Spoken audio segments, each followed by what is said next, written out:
প্রজাতন্ত্রের কর্মচারীরা নিষ্পেষিত, নিপীড়িত, নির্যাতিত।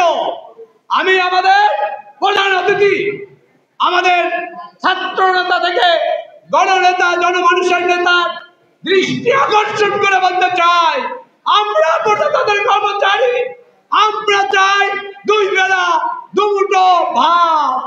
আমরা চাই আমাদের পরিবারের সদস্যের সম্মানজনক জীবিকা।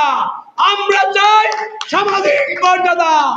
আমরা 2009 সালে একটি পে স্কেল পেয়েছিলাম, পরবর্তীতে 14 সালে পে স্কেল পাওয়ার কথা। সেই পে স্কেলটি আমরা পেয়েছি 2015 সালে 8ম পে স্কেল।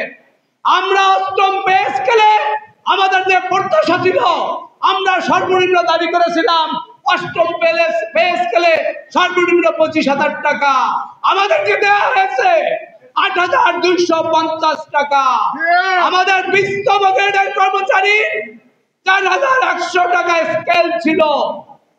বিগত সরকার আমাদের 8,250 টাকা স্কেল দিয়ে বলেন কর্মচারীদের বেতন দ্বিগুণ করা হয়েছে। তৎকালীন ফ্যাসিবাদী রাষ্ট্রের নায়ক সহ যারা জননেতা ছিল, যারা সংসদ সদস্য ছিল, যারা মন্ত্রী ছিল, বিগত দিনে তারা বলেছেন প্রজাতন্ত্রের কর্মচারীদের বেতন দ্বিগুণ করা হয়েছে।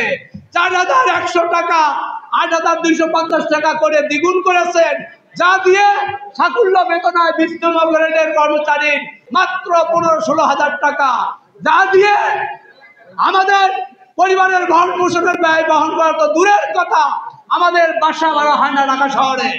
আমাদের গত 2 বছর আগে এক বিলিয়ন জওয়ান তার পরিবারের খরচ বহন করতে না পেরে তিনি আত্মহুতি দিয়েছেন।